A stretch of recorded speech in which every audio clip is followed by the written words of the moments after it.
Welcome to Thriving in Construction, where we share insights, inspire growth, and break down barriers in the construction industry. Today's guest has worn many hats, and every single one has broken barriers. Vanessa Delgado is not only a former California state senator and mayor, but also the powerhouse behind Azure Development, where she's reshaping what equitable community-centered urban development really looks like. She's one of the few Latina leaders who's navigating both public office and private enterprise, building affordable housing, revitalizing underserved communities, and proving that smart development and social impact don't have to be opposites.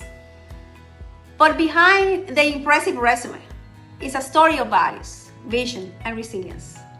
From her early career in urban planning to her current role as a trailblazing developer, Vanessa's journey is full of real lessons about leading with integrity, balancing purpose with profit, and staying rooted in the community she loves so much, no matter how high is the stake. Vanessa, welcome to Thriving in Construction. It's truly an honor to have you here. Thank you so much. Vanessa, so good to see you after the Latinas in Construction project that we started together. It feels like that was a long time ago. It does. It does. And I was in awe how God works, because here we are interviewing you, and little did I know today is La Virgen de Guadalupe, her day. It's her day. I know you're very passionate about her. Yeah, well, it's the name of my first project, and there's something about her spirit, as a Latina, that I can really relate to. It's more the values that she has, and especially with immigration being such a topic right now. So I had really wanted to put a commemoration to her on our project because it's unwrapped for the first time. Wow, that's beautiful. So at the beginning of your journey in development and construction, is that what shaped your values, Virgen de Guadalupe? So here's the question. How did your upbringing in Southern California shaped your identity and values early on in your career? It's super interesting. I have a beautiful family, a big Mexican family. My mom has 9 brothers and sisters, and my dad has 7. And so my family and their values is really what drove me to be who I am. My dad's a painter by trade, and so I always loved construction. But as a Latina, I don't know how it was for you, Patricia, but nobody wanted me to be a part of construction in any way. But I was stubborn, and so I thought maybe I could study something related to it and then be a part of it that way. But here I am, and I'm still trying to build things, and I love it. So I think it was my family's kind of work ethic, their hard work ethic, that inspired me. But I had to dispel all those, myths for myself that I couldn't be something just because I was Latina. So, yeah. Was it also because you asked about, for me, it was more about being a woman. My father felt like this is not for women, and it's because he was very in the industry in Dominican Republic. He was a developer, an engineer, and so on. So he didn't think this was for women. Now I was also, like you, stubborn, and I kind of confronted that with him. But now, he passed so long ago, like 35 years ago, that now I understand, after growing up, what he probably was more concerned about the challenges that projects have, and living a life as a wife and as a daughter. Let alone he did not imagine I went to the United States. Yeah. So, as an immigrant in the United States, but I congratulate you. How did that shape you? Being able to say, no, this is what I want to do. How did that, what were the things that you say, I'm so glad I did this? It shaped my character.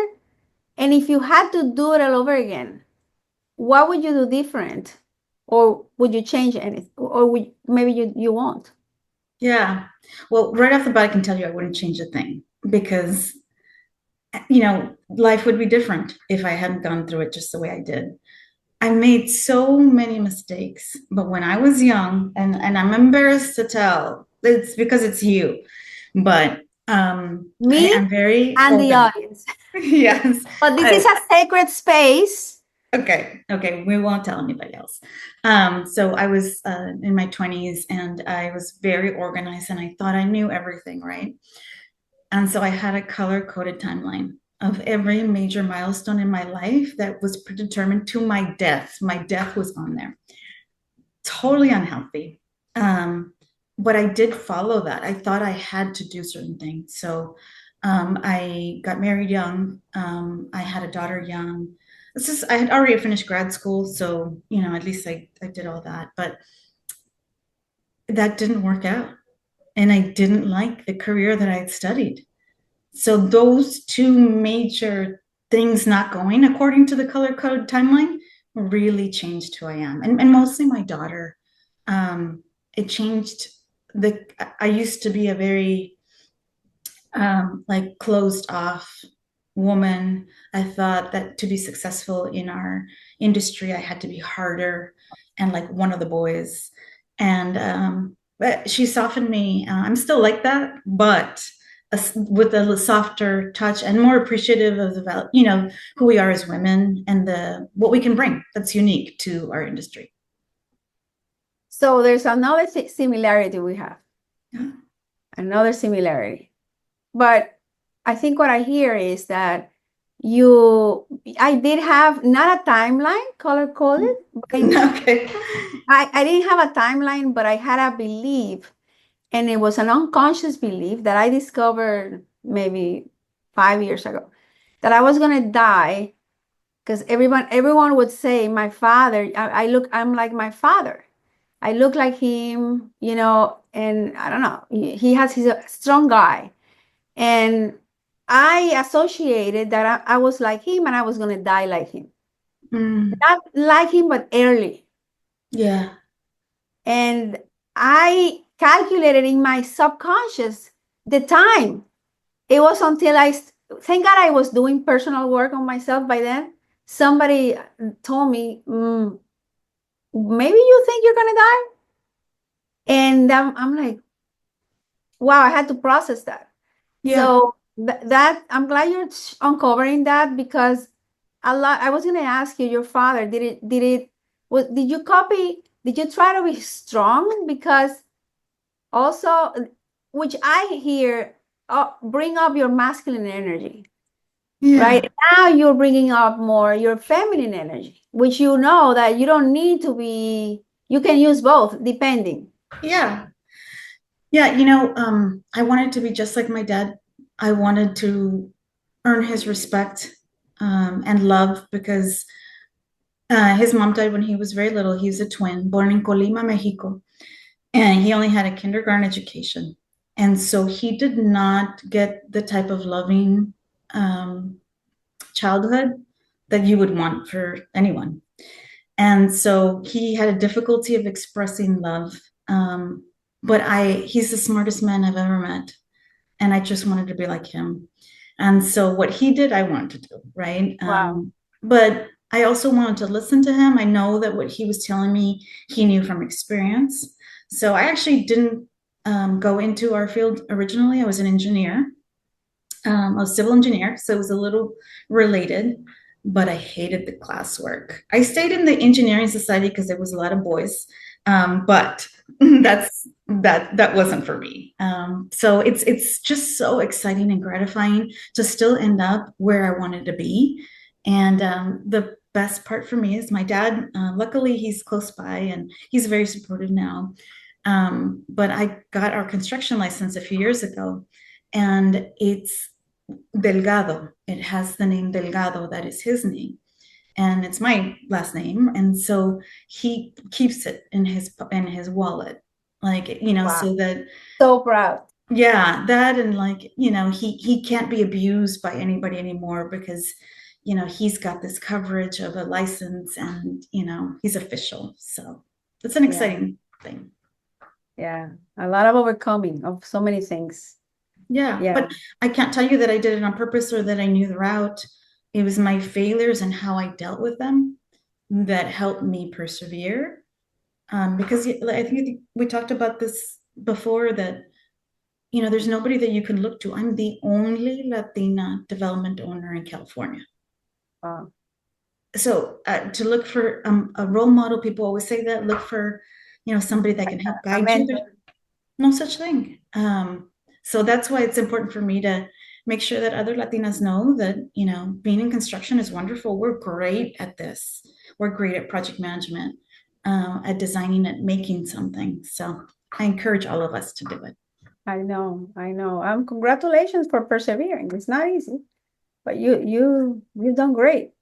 And you're a great example to your daughter as well. Tell me about urban planning and redevelopment as a professional path. I know you say you undergrad was civil engineering. Mine too, by the way. Another, Oh, really? Oh, man, yeah, we're the same person, yeah. just I different think we're codes. soul sisters. Yeah. So yes, I agree with you. Engineering, you study civil engineering, you don't learn how to build.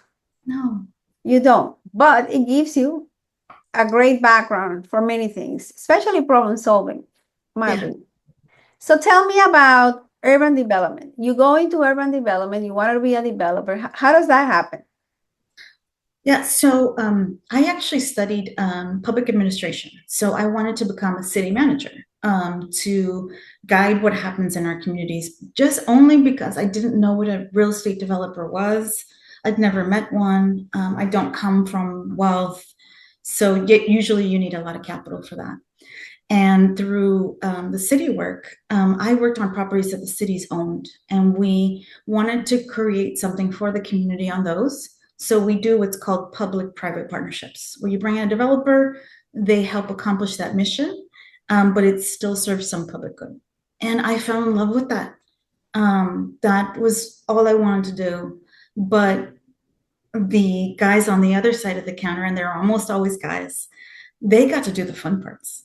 They got to envision it. They got to bring in the tenants. And I saw what they were doing, and I thought, I'm just as smart as that. I'll figure out how to do it. And when I was getting a divorce already. See, now we're getting totally personal. I wish I had some wine, but I was getting a divorce, and I was 25, and my daughter was 5 months old. And it was a time for me to say, like, you know what, I am scared to try the things that I really want to do, but I'm gonna regret it my whole life. And You bet. so because of that, um, because of that experience and what I was going through and kind of being aware that I had put my own needs aside, um, I quit my job. I got this um, consulting project in the San Fernando Valley. There was a new council member at the time. His name is Alex Padilla. He's now become our US Senator. But he wanted to reflect the Latino community in quality development. And so Wow. his team wanted to hire somebody like that. And so that's how I started my path when I was 25. It just happened. Wow. That's pretty courageous. Yeah. And at 24, I'm so glad you did that. Yeah. There's another similarity we have, but I'm not going to mention it now. I'll mention it later because now we're going to have to both drink wine, but um, we'll keep going. Tell me, tell me, what was the challenge? I don't know if I know you've mentioned a few, but which is the challenge that you faced early on in your career once you were a developer already, or maybe took on this job, left your job, that shifted your perspective about life, something that massively changed the direction of your life? Yeah. So after I did start my company 9 years ago from my garage, I took my daughter's college savings She was a sophomore in high school. So I took her college savings and I bought a contaminated piece of property in a local city called Bell Gardens. And I wanted to start building affordable townhomes for sale so that families could build wealth. That project has completely changed me because one, I did take a big risk. I took all of our money and I never made it back. Isa graduated from USC already and I haven't made it back. But You yeah, never so pay her back? I never paid that back. But I Yes, you know, have. yeah, it's okay. It's all right. So I know brownfields. I'm very technically, like, I've worked on a lot of contaminated properties. Sometimes if you see something vacant in a city area, urban area, it's because it's contaminated, especially in like underserved communities. And so I'm passionate about cleaning them up and making them something useful. And I knew I could do it here. I know about gardens, like I know my stuff. And so I pursued that with all her money. And then I was wrong, Patricia. I was wrong. I missed the budget by $2 million. And this was mid development. The trucks were taking out the contaminated dirt. And it was layers of contamination, like a Twix bar, on top of each other. And then there would be clean fill and more contaminated. It's not supposed to be that. This was supposed to be from a tow yard. So technically, I had missed the whole thing. And it really, I wanted to quit. I had to ask my investors for more money. I had to get additional loans. I didn't make any money on the project. And during COVID, we had somebody who wanted to buy it, a housing developer. And so we sold it for all cash to lose less money. And I was really, really depressed about it. And I thought, like, I can't do this. I'm not good at this. I had too much, like, I was too excited about it. I didn't understand. And then during COVID, I had a lot of extra time on my hands. And so I started doing a little research because I was like, how could I be that wrong? And I didn't want to have that feeling like I couldn't do it. And along the line, in one of the 1,000 reports about that project, I found a line in there that said that the contamination had been shipped to the property illegally. And one of the neighbors told me that he saw those trucks. And so I started pursuing that. And it turns out, yes, there was fraud. So I didn't miss the budget. It was fraud. And I don't think that way. And so I could have never imagined it. But another city dropped off this contaminated material, covered it up. And I ended up winning a lawsuit of at least $2.5 million. So I won back all the investors' money. I made a little bit of money for us, and I took the whole family to a trip in Big Bear, and nothing fancy yet. But I wanted to use whatever little I made to kind of show them that their support means everything to me. Yeah, the gratitude, and also, but you get it. The experience was incredible. Bravery, courage. There's so much in that. There's so much, and I think you're teaching your daughter that will always stay with her to do the right thing, no matter what the price is. Yeah. And that in the end it worked out. Like, I was depressed for a year about it, and really, like, my ego took a big hit. But I teach at USC now, an introduction to housing class, and I show my students that project because it's important to know your due diligence, do it carefully, understand your risk. We're talking about a lot of money that you could lose in construction and development. And so to know your due diligence, but then if something feels off, trust your gut. That's where I think more of the feminine side of me has developed. Like, I trust my gut now, and I don't panic. And so now, there's problems every day, but I try hard not to panic about them because I feel like the answer will result. And sometimes you don't make money on a job, but you'll learn something from that experience. So I'm not deterred. So we spoke about economic development, and for unresourced communities, the Latinos, besides the fact that you're Mexican or your family is, what is it that at the core makes you so passionate about that cause? Well, now we're back to La Guadalupana again. So it's my abuelita, my grandmother, and she was the most loving person I'd ever met, and she was the only person that told me that I could be whatever I wanted to be. There wasn't a limitation to that. And she came from Zacatecas with her 6 kids. My grandpa was a bracero, and they went to Boyle Heights and brought the kids, and then had 4 more.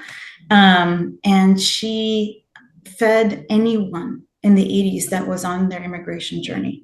So they knew they could stop at her house, take a shower, get a change of clothes. And I remember coming home from school and seeing people lined up, and You had no I idea. knew that she did this. When she died, there was thousands of people at her funeral. She was Wow. so giving. She had 10 kids, and there was like a dozen of us grandkids running around. But she's the one who told me when I was little that she said that I was different, right? I was very nerdy even as a child. And she said that those differences would bring me a lot of opportunities in life.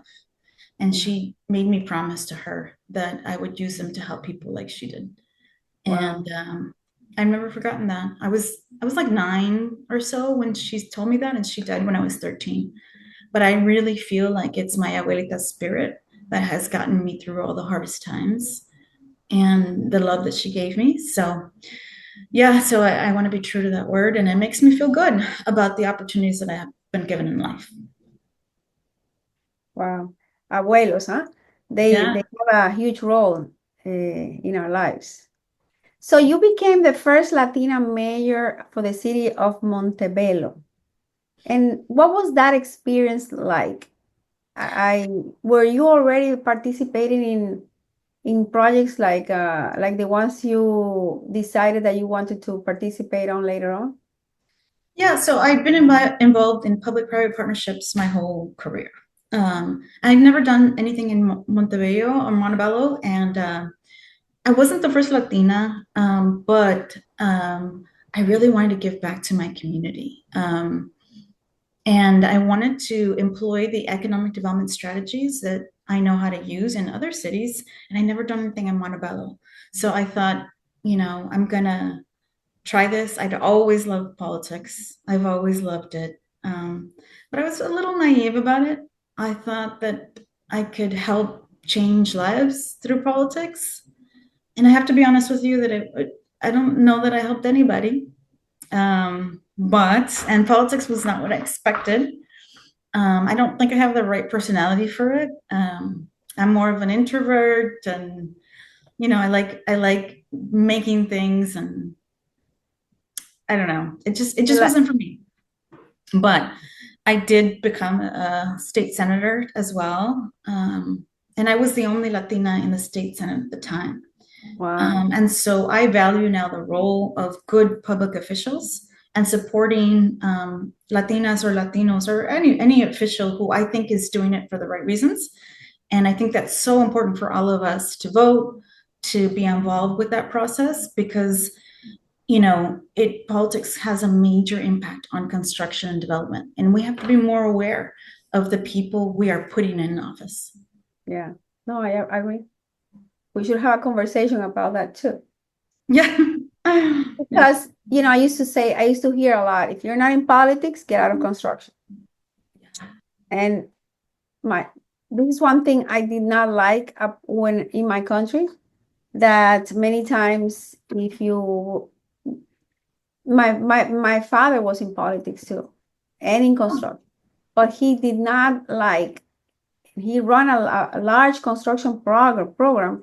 He did not want engineers to have to pay money to get their money. Right. So he was adamant about that. And I remember that it didn't please the uppers in that political, and he was asked to resign. Yeah. It's So unfortunate. I thought that wasn't going to happen in this country. Mm. Ha. Surprise. Right. We should have another podcast. Yeah. And, I haven't seen that many examples. I've seen some, but not that many examples of overt bribery or anything like that. But it's a lot about who you know in our industry, in politics. Certain people treat you differently if they know you, like, oh, okay, like, don't go after them, or, but yeah, I had one instance where a council member who was involved with our project had promised that he was going to give it to somebody else. It was owned by the city.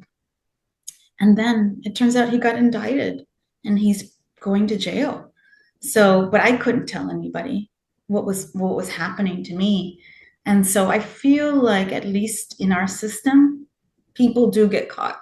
It is remedied, but there are so many things that happen that it's really because you're politically involved. So I try to use it for good, and encourage people who want to do it for the right reasons, and help them. So, but yeah, I don't want to be a part of it myself. Yeah, I hear you. I hear you. So let's shift the focus a little bit now.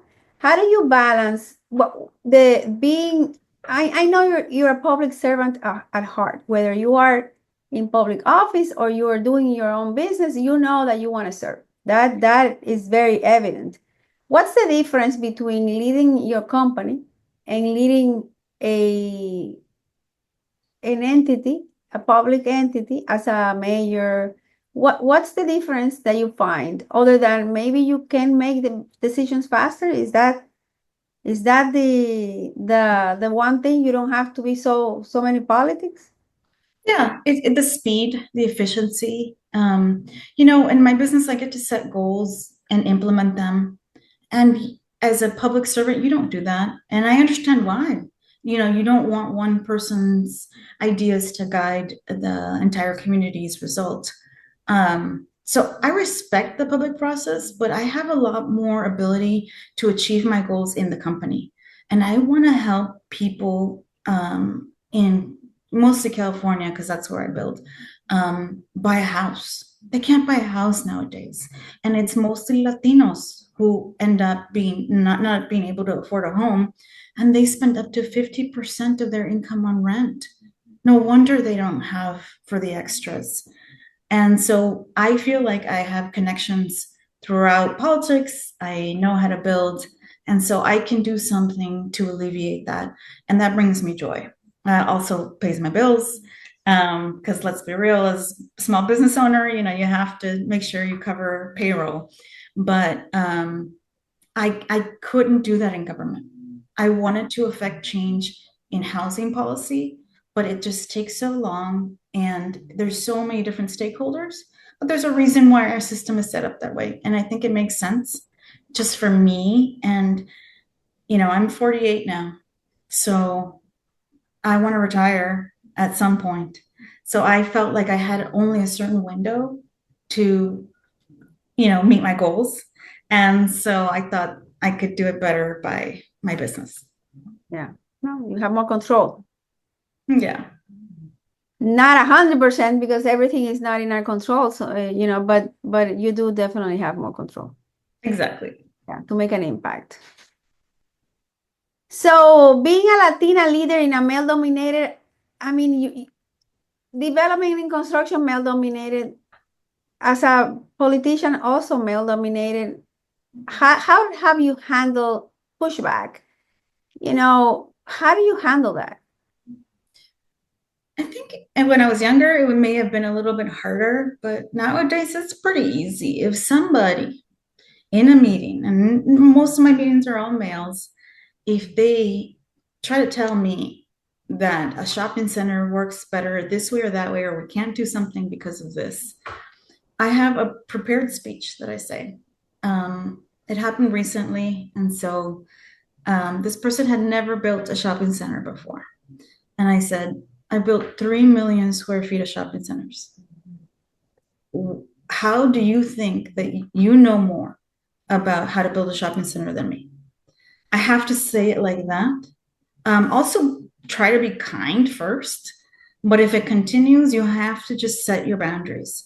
And I'm confident in my work because I work a lot and too much hard work.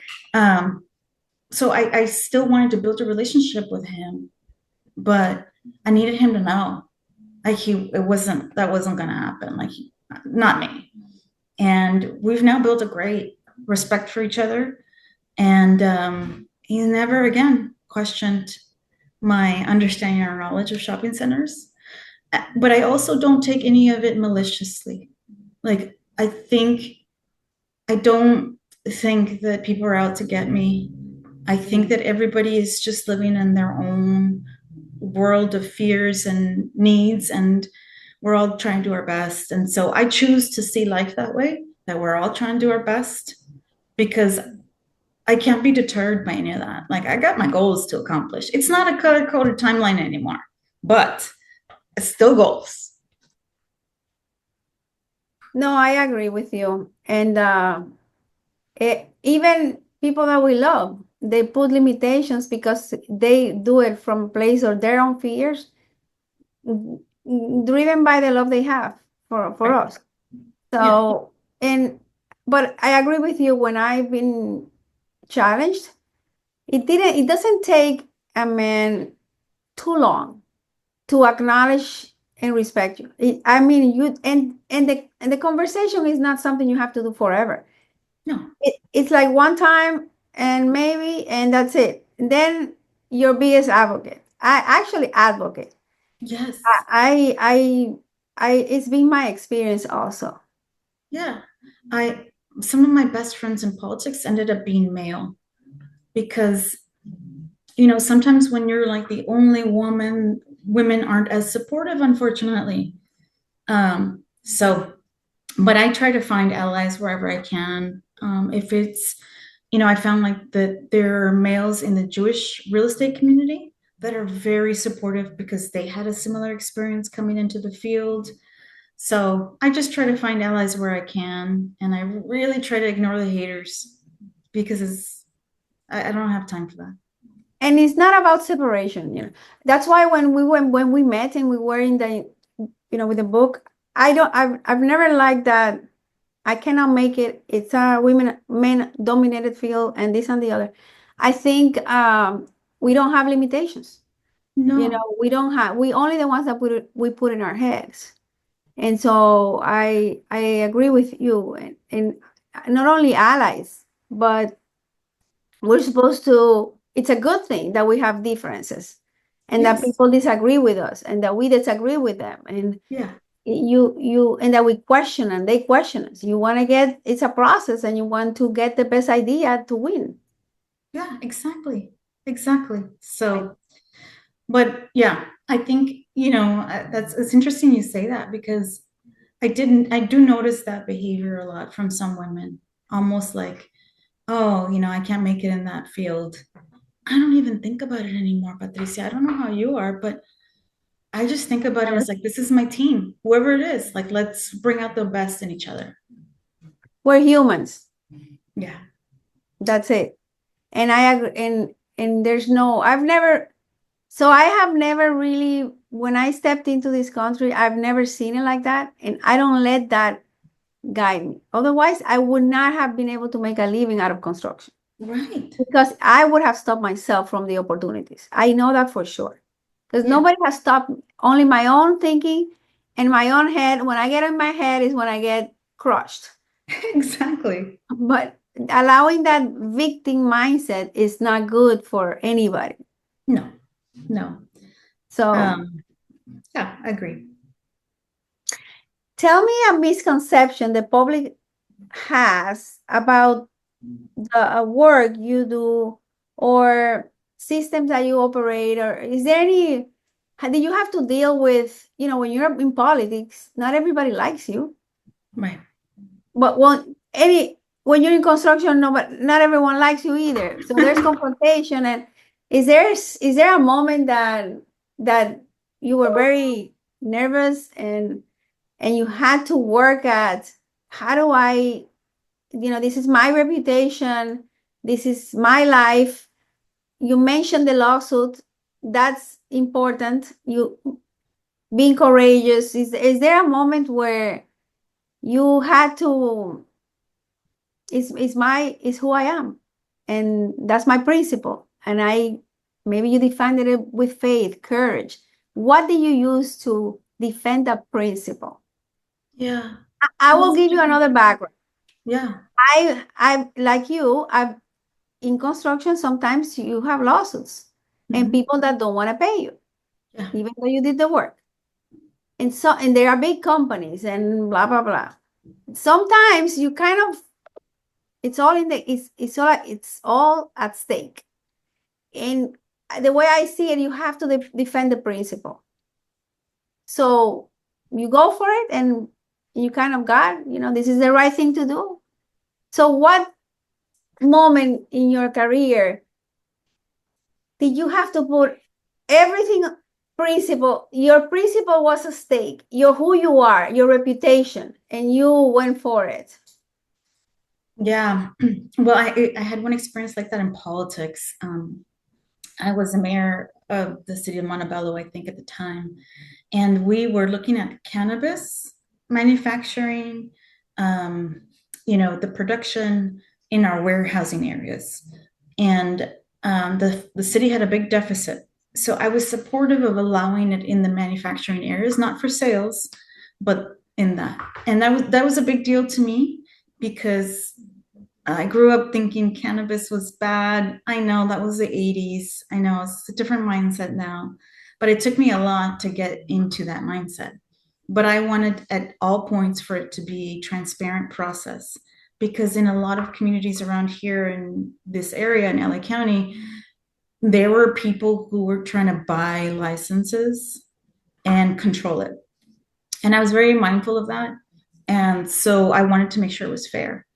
And I was called into a meeting, and this person said that if I didn't follow, I didn't give them all the licenses, that they would hurt my family and friends. Oh, wow. And I thought that like I was maybe in a mafia movie. Like I was like, is this a dream? I didn't think that stuff existed, right? And again, I was the only woman and all males. And I got up and I said, you know what, like, I'm going to kill this. And I went to the next meeting and I publicly killed the item. I said, okay, no cannabis then. And I was worried that they might retaliate, but I had to stand like, if it's not going to be a fair process, I'm not going to go for this. And sure enough, after I killed it, I don't think they thought I had the guts to do it. And I don't know how I got the guts to do it because I was scared. It turned out it was just a threat. And nothing happened to me. And they negotiated, that team came back and said, okay, well, let's make it a fair process. And it passed. So I'm very proud of that. But at the same time, who knows if sometimes there is somebody who's serious about it, but I was proud of doing that. So what is success for you today?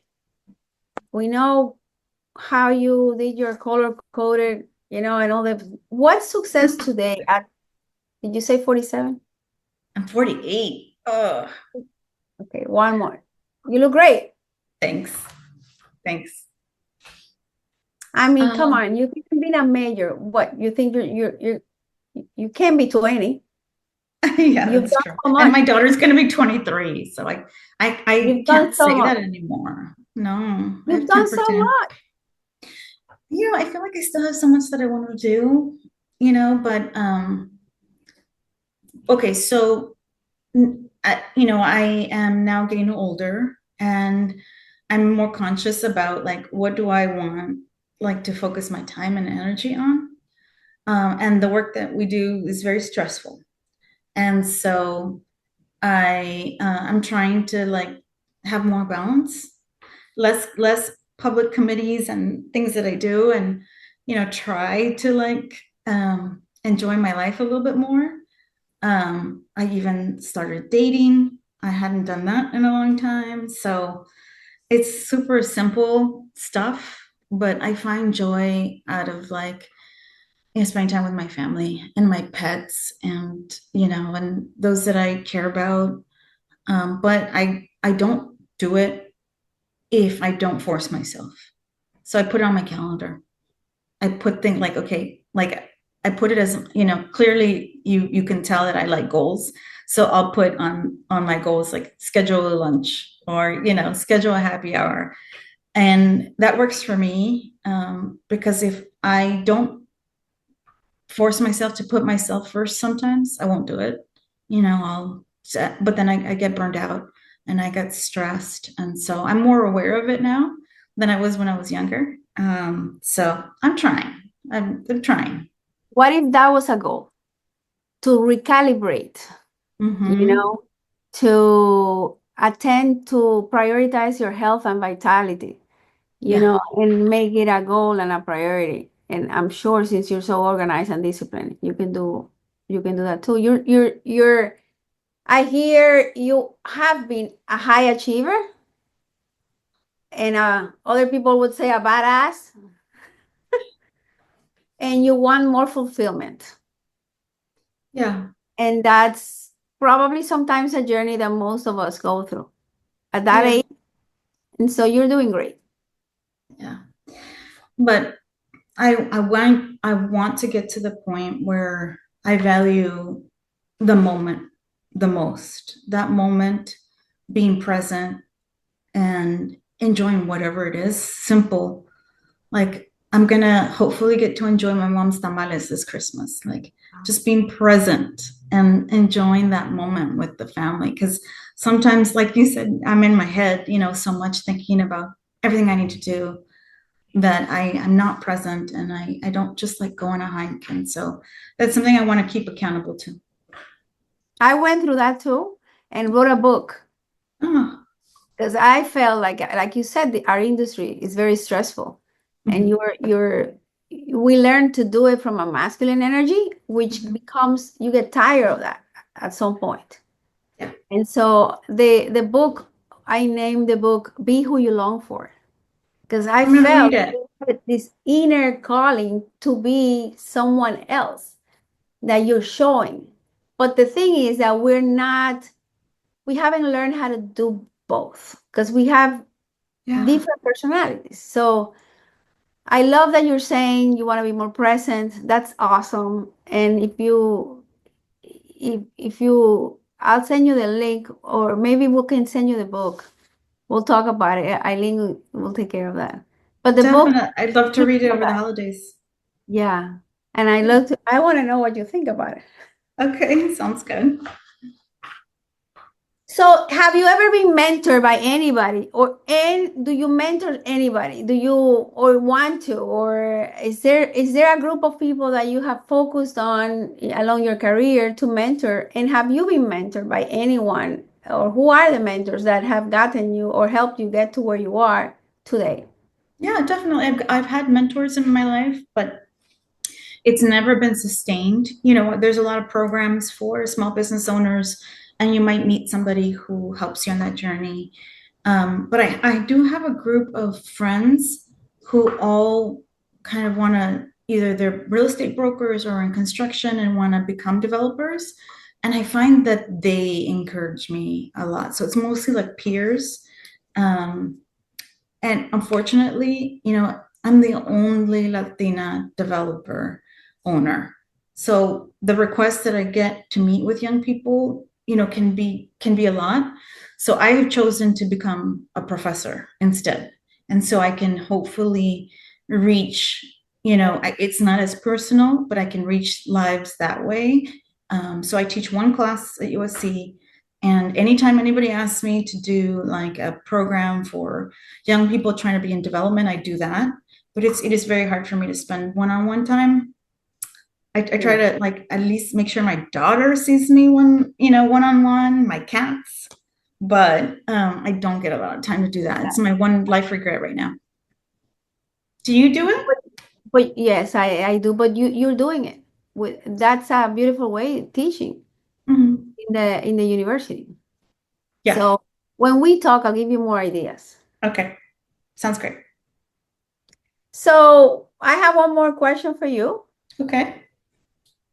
Is there a legacy that you're committed to? It's gotta happen, or is it the time now to say, you know what, everything that I want to do, I've done a lot, but I'm gonna prioritize what you said, being more present with my family and working for my business and my daughter, and the rest will come when it comes. But or is there something, a project that you don't even know how to even get there because it's a far vision, seems impossible. Yeah. I think that my goals and my wants are smaller now. They're more about, helping to build wealth for my little family. And, I love what I do with affordable housing. So I want to do more of that. But I also want to go on vacation. I have my standing heart rate apparently is very like dangerous. And I don't want, I'm 48. Like, I don't want that. So I feel like as opportunities come to volunteer and do different things, I will. But I don't have that sense of like I have to save the world today as much because I saw like it that wasn't really accomplishing what I wanted either, like trying to give up myself for politics or so my goals may be a little bit smaller nowadays, but I think they're achievable and they bring me joy. And it's not a race to prove your worth, who you are, Yeah.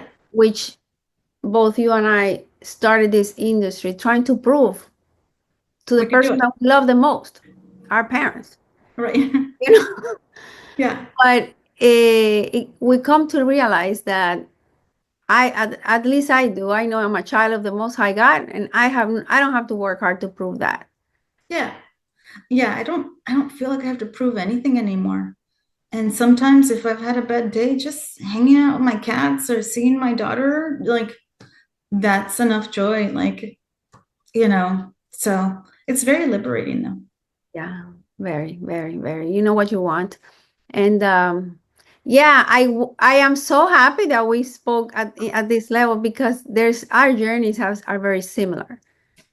Yeah. So And I knew that from the beginning. When I read your story, I knew I'm like, she is so like me, but we didn't get a chance to like truly get to know each other. So next time we'll bring the wine and we'll tell those stories. next time we'll talk more. Maybe you come to Miami and maybe I'll go to Done. California. Done. Yeah. Let's do it. Hey, you want to spend more time with you and have fun? Come to Miami. Let's do it. Let's do it. Yeah, Yeah. I'm gonna have an opening for a celebration for another book I wrote. It's Uh-huh. called Beyond the Blueprints, but it hasn't been released. Oh, okay. So Beyond the Blueprints, teaching people how to build and have the companies. So when I do a party for that, maybe you're available. Yeah. I'm gonna make it work. It'll be fun. I'm so proud of you. Oh, I'm proud of you too. I really am proud of you. And Thank you. you'll see. This journey this is starting now. Your transformation. Yeah, I feel it. Yeah. Thank you so much. Thank you for inviting me. I'll see you soon. Yes. Thank you for joining us for this insightful and powerful conversation with Vanessa Delgado. If this episode sparked something in you, please don't forget to like, subscribe, and share it with others in the construction space and leadership space. We'll see you next time in Thriving in Construction, the podcast. Let's keep thriving together.